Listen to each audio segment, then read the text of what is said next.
Hello everyone. Class 10th का social science का paper हो चुका है और हम देखते हैं अब इसके सही उत्तर। और यहाँ हमने लिया है सेट ए। जैसा कि आप सभी जानते हैं कि set A B C D सभी में जो प्रश्न हैं वो वही रहते हैं, सिर्फ उनका क्रम चेंज हो जाता है। पहला क्वेश्चन जब हम देखते हैं कि ब्राज़ील के रियो डी जेनेरियो में पर्यावरण और विकास सम्मेलन कब हुआ, तो उसका उत्तर है जून 1992। छोटा नागपुर क्षेत्र की मुंडा और संथाल जनजातियां किस पेड़ की पूजा करती है? महुआ और कदम। भारत की बड़ी जल संसाधन परियोजना जिसमें महाराष्ट्र, मध्य प्रदेश, गुजरात और राजस्थान सम्मिलित हैं, उसका उत्तर है सरदार सरोवर बांध। भारत की मुख्य खाद्यान्न फसल वो है धान। महात्मा गांधी की प्रसिद्ध पुस्तक का नाम? हिंद स्वराज। HDI का अर्थ मानव विकास सूचकांक यानी ह्यूमन डेवलपमेंट इंडेक्स। अब यह है महात्मा गांधी ग्रामीण रोजगार गारंटी अधिनियम। ये कितने दिनों की रोजगार की गारंटी देती है? तो ये है 100 दिन की। कृषि कौन सी गतिविधि है? ये प्राथमिक है। मध्य प्रदेश का एक राष्ट्रीय उद्यान। तो चूंकि यहाँ पर 11 राष्ट्रीय उद्यान हैं, बच्चा कोई सा भी लिख सकता है, तो किसी भी सही उत्तर पे लिखने पर उसको पूरे 1 अंक दिए जाएंगे। तो ये सारे राष्ट्रीय उद्यान की सूची दी हुई है। अगला क्वेश्चन है श्रीलंका स्वतंत्र राष्ट्र कब बना? 1948। 2 या अधिक स्तर वाली जो सरकार होती है वो होती है संघीय। और 1890 में रिंडर पेस्ट। तो रिंडर पेस्ट क्या था? ये एक पशु प्लेग था या पशु रोग। सत्य असत्य। गैर नवीकरणीय साधन को कुछ वर्षों के बाद प्रयोग के बाद समाप्त हो जाते हैं, तो ये सही है क्योंकि इनको आप रिन्यू नहीं कर सकते। कुल 22 भाषाओं को 8वीं अनुसूची में रखा गया, ये भी सत्य है। भारत में संघीय व्यवस्था नहीं है, ये गलत है क्योंकि यहाँ पर एक प्रदेश सरकार होती है, केंद्र सरकार अलग अलग आता है। हल्दिया पत्तन कोलकाता का सहायक पत्तन है, ये भी सही है। प्राथमिक, द्वितीयक और तृतीयक क्षेत्र की गतिविधियाँ स्वतंत्र है, ये असत्य है। मुद्रा के आधुनिक रूप में करेंसी, कागज के नोट और सिक्के शामिल हैं, ये सत्य है। अब सही जोड़ी देखते हैं। तो भारतीय रिजर्व बैंक क्या है? ये इसका सही उत्तर ऋण का औपचारिक स्रोत। स्वामित्व के आधार पर क्षेत्रक, सार्वजनिक और निजी। राजनीतिक पार्टियों के क्या कार्य होते हैं? चुनाव और सरकार व्यवस्था। प्रिंट मीडिया क्या करता है? सामाजिक मुद्दों को उठाना और समाचार देना। चूना पत्थर, सीमेंट, साइमन कमीशन कब आया था? तो 1928। भारत में पहली कपड़ा मिल किस स्थान पे लगी थी? तो ये लगी थी मुंबई में। प्रथम विश्व युद्ध कब हुआ? तो 1914 में लड़ा गया था, जो कि 1918 तक चला। द्वितीय क्षेत्र की गतिविधि का नाम? इसको औद्योगिक क्षेत्र भी कहते हैं, जैसे कपास से कपड़े बनना। 4th है अतीत में देशों को जोड़ने वाला मुख्य माध्यम क्या था? वो था विदेशी व्यापार। 5वां है किसी राष्ट्र में सरकार विरोधी समूह की हिंसक लड़ाई जो युद्ध सी लगे उसे क्या कहते हैं? गृह युद्ध। परिवहन का कौन सा साधन सबसे सुविधाजनक है? तो वो है सड़क परिवहन। अब है वन संरक्षण हेतु किए गए 2 आंदोलन के नाम? चिपको आंदोलन, बीज बचाओ आंदोलन या नवदानव। चिपको आंदोलन मेरे ख्याल से सभी को पता है। वनों के 2 प्रत्यक्ष महत्व कोई से भी लिखे जा सकते हैं इसमें, कि इमारती लकड़ी प्राप्त होती है, छाल प्राप्त होती है जिसका उपयोग रस्सी औषधि बनाने में होता है, पत्ते प्राप्त होते हैं जो जानवर का भोजन बनते हैं, रबड़ भी मिलता है जिसका कई उपयोग है, औषधि मिलती हैं और इंसान और जानवरों को फल, फूल, चारा, पत्तों के रूप में भोजन प्राप्त होता है, खाद भी मिलती हैं। अब 2 मोटे अनाजों के नाम? तो ये है मक्का, ज्वार, बाजरा और रागी। कोई से भी 2 लिख सकते हैं। 2 व्यावसायिक फसल? चाय, कॉफ़ी, रबड़, गन्ना, केला, तंबाकू, जूट, सोयाबीन। कोई से भी 2 लिखे जा सकते हैं। राष्ट्रीय ताप विद्युत गृह द्वारा किए गए 2 उपाय जो प्राकृतिक पर्यावरण प्रदूषण करने में सहायक हैं, तो वो हैं अधिकतम राख का इस्तेमाल करना, पारिस्थितिक संतुलन के लिए हरित क्षेत्र की सुरक्षा, तरल अपशिष्ट प्रबंधन और सभी ऊर्जा संयंत्रों का मॉनिटर और समीक्षा करना। औद्योगिक प्रदूषण के कोई 2 प्रकार? तो कोई से भी 2 लिख सकते हैं। वायु, जल, भूमि, ध्वनि। तापीय। ज्यूसेppe मैजिनी कौन था? ज्यूसेppe मैजिनी इटली का एक क्रांतिकारी नेता था जिसका जन्म 1807 में जेनेवा में हुआ था और यह कार्बोनरी नामक ग्रुप संगठन का सदस्य था। कल्पनादर्श क्या है? कल्पनादर्श मतलब एक ऐसे समाज की कल्पना है जो जिसका साकार होना लगभग असंभव है, और इसका सबसे पहले विचार जो आया था वो थॉमस मूर ने को आया था, और उन्होंने 1516 में लिखी गई अपनी जो पुस्तक है उनकी यूटोपिया उसमें प्रस्तुत किया था। अगला क्वेश्चन है, जलियांवाला बाग हत्याकांड को 2 बिंदुओं में समझाओ। तो सबसे पहली बात है कि ये 10 अप्रैल 1919 में हुआ था और उसमें रोलेट एक्ट का विरोध कर रहे शांतिपूर्ण प्रदर्शनकारियों पर गोलियां चलाई थी, और अमृतसर में मार्शल लॉ लागू हो गया था और इसकी जो कमान है वो जनरल डायर के हाथ में सौंप दी गई थी। इसका जो दुखद नरसंहार हुआ था वो 13 अप्रैल के दिन हुआ था, जब पंजाब में बैसाखी मनाई जा रही थी। ग्रामीणों का एक जत्था जलियांवाला बाग में लगे मेले में शरीक होने आया था। इस बाग को चारों तरफ से बंद था और निकलने के रास्ते बहुत ही छोटे थे, तो जनरल डायर ने क्या किया कि निकलने के सारे रास्ते बंद करवा दिए और भीड़ पर गोली चलवा दी। इस दुर्घटना में सैकड़ों लोग मारे गए। सरकार का रवैया बहुत ही क्रूर था। इससे चारों तरफ हिंसा फैल गई और महात्मा गांधी ने आंदोलन को वापस ले लिया क्योंकि वो हिंसा नहीं चाहते थे। बहिष्कार का क्या अर्थ है? बहिष्कार का अर्थ है किसी के साथ संपर्क रखने और जुड़ने से इनकार करना, स्वयं को गतिविधियों में से अलग रखना, चीज़ों को खरीदना इस्तेमाल करने से इनकार करना, तो ये भी एक तरीके का विरोध होता है। रेशम मार्ग को 2 बिंदुओं में समझाएं। चीन के रेशम का व्यापार इस मार्ग के होने कारण रेशम मार्ग कहा जाता था। अब ये मार्ग क्या है? यूरोप, एशिया और उत्तरी अफ्रीका को जोड़ता है। रेशम मार्ग ईसा पूर्व शताब्दी से 15वीं शताब्दी तक ही अस्तित्व में रहा। इसमें व्यापार के साथ साथ सांस्कृतिक आदान प्रदान भी होता था। इसमें इस्लाम, ईसाई और बौद्ध धर्म का प्रचार प्रसार हुआ। रेशम मार्ग से जुड़ी हुई तत्कालीन दुनिया के आपसी संपर्क को पहला भूमंडलीकरण कहा जा सकता है। स्पिनिंग जेनी की 2 विशेषताएं लिखिए। तो विशेषताएं यहाँ 4 लिखिए, कोई भी 2 लिखने पर पूर्ण अंक मिलेंगे। स्पिनिंग जेनी एक कताई मशीन है जिससे कताई की प्रक्रिया को तेज कर दिया। स्पिनिंग जेनी में एक ही मजदूर अनेक तख्तियों को एक साथ घुमा सकता है, जिससे मजदूरों की मांग कम हो गई। कई तकलियों के एक साथ घूमने के कारण यह कई धागे बना सकती थी, और इस मशीन का आविष्कार जेम्स हरग्रीव्स ने किया था। आयात शुल्क क्या होता है? जब किसी दूसरे देश से आने वाली वस्तुओं से जो वसूल किया जाना वाला टैक्स होता है उसे उस स्थान पे लिया जाता है जहाँ से वो वस्तु देश में आती है, चाहे वो बंदरगाह हो या फिर हवाई अड्डा या फिर सड़क सीमा। कॉर्न लॉ समाप्त करने के पश्चात ब्रिटेन में क्या हुआ? ब्रिटेन में बहुत कम कीमत पर खाद्य पदार्थों का आयात होने लगा। खाद्य पदार्थ सस्ते हो गए, ज़मीन का एक बड़ा हिस्सा कृषि से विहीन हो गया और लोग भारी संख्या में बेरोजगार हो गए।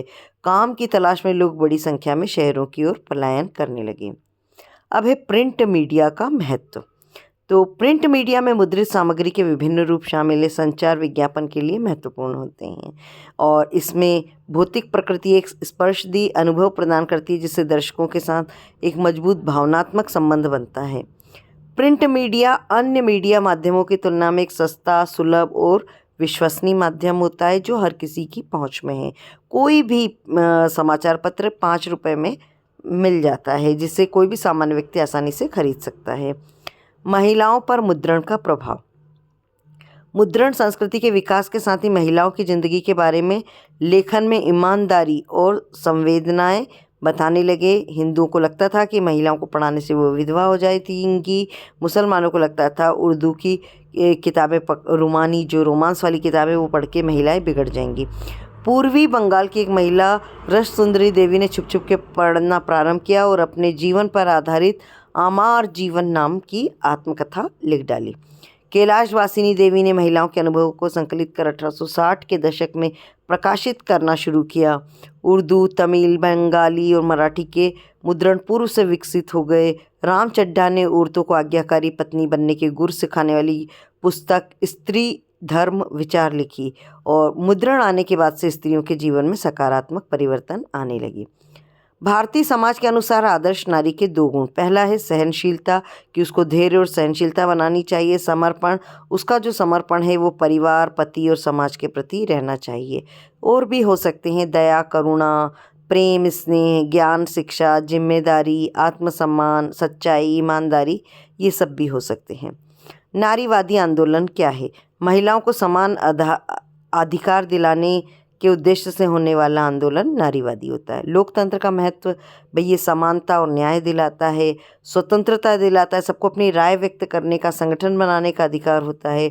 भागीदारी होती है, सरकार को बनाने और चलाने के लिए या अपनी समस्याओं को समाधान कर सकते हैं। जवाबदेही होती है, सरकार जनता के प्रति जवाबदेह होती है। सामाजिक आर्थिक विकास होता है और सभी धर्म, जाति, संस्कृति के लोग मिलकर रहते हैं। अधिकार सुरक्षित रहते हैं, विवाद शांतिपूर्ण समाधान होता है, विकास प्रगति होती है। अब लोकतंत्र के 2 परिणाम, एक तो समानता रहती है, आज़ादी रहती है, उत्तरदायी सरकार होती है, सामंजस्य होता है, संघर्ष का समाधान होता है, व्यक्ति की गरिमा बनी रहती है, बहुत सारी चीज़ें हैं। और ये राजनीतिक व्यवस्था है, ऐसा लिख सकते हैं। उधार दाता गिरवी की मांग क्यों करता है? एक तो ऋण चुकाने की गारंटी के रूप में, और ऋण चुकाने में असमर्थ हो तो वो जो चीज़ गिरवी रखी है वो उसे बेच सकता है। ऋण के औपचारिक और अनौपचारिक स्रोत, औपचारिक तो है जो पंजीकृत हैं जैसे बैंक वगैरह, और इसमें लाभ तो होता है लेकिन मेन चीज़ होती है उसकी सामाजिक कल्याण, और इसमें ब्याज दर कम होती है। जबकि अनौपचारिक क्षेत्र होते हैं वो गैर पंजीकृत होते हैं, जब किसी लोगों से ले लिया जाता है और इसका उद्देश्य सिर्फ लाभ कमाना होता है। इसकी ब्याज की दर भी बहुत ज़्यादा होती है। अगला है, तो ये वाला रिपीट हो गया है हमारा। क्वेश्चन है, वे कौन से तरीके हैं जिससे बाजार में लोगों का शोषण हो सकता है? एक तो नाप तोल में कमी कर देते हैं, घटिया सामान बेचते हैं, मिलावट करते हैं, भ्रामक विज्ञापन देते हैं, जरूरी जानकारी छुपा देते हैं, कालाबाजारी करते हैं या अतिरिक्त शुल्क लेना, ये सारी जो चीज़ें हैं वो आ सकती हैं। जागरूक उपभोक्ता बनने के लिए क्या करना चाहिए? सुरक्षा का अधिकार होना चाहिए, जानकारी का अधिकार, चयन का अधिकार और हमारी बात रखने का अधिकार, उत्पाद की जो गुणवत्ता है उसकी जानकारी, उसकी गुणवत्ता की जानकारी, और शिकायत भी दर्ज कर सकते हैं। और इसका जो तरीका होता है वो उपभोक्ता फोरम में शिकायत करना होता है। और विज्ञापन जो दिए जाते हैं उस पर बहुत ही जागरूक रहने की ज़रूरत है कि उनके हमको भ्रामक जो बताए जाते हैं उनके झांसे में नहीं आना है। मृदा परिच्छेदिका का सचित्र वर्णन, तो ये जनक चट्टानें, अपक्षयी चट्टान नीचे होती है, फिर बालूगाद के और क्ले होती है, और उसके ऊपर ह्यूमस और वनस्पति के साथ ऊपरी मृदा, और उसके ऊपर ये फसल आ जाएगी। तो संस्तर ए तो जो होता है वो सबसे ऊपरी मृदा होती है जिसमें नमी होती है। बी है ये चिकनी मृदा होती है। संस्तर सी होती है, ये सबसे नीची होती है, इसके नीचे कठोर चट्टान होती हैं। भारत की 3 मृदाएं और उनके क्षेत्र, तो मृदाएं जलोढ़ मिट्टी भी हो सकती है, काली मिट्टी ले सकते हैं, लाल मिट्टी ले सकते हैं, और उन लेटराइट मिट्टी, मरुस्थलीय मिट्टी। तो ये आप 5 में से कोई सी भी मिट्टी है उसके बारे में पूरा जानकारी लिख सकते हैं।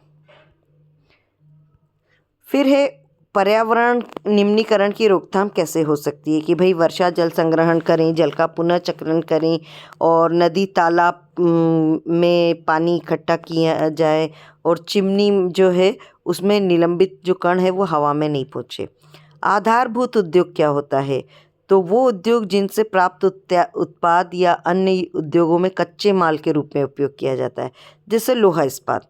अब ये ऑटोमोबाइल निर्माण और मशीनरी के लिए स्टील देता है।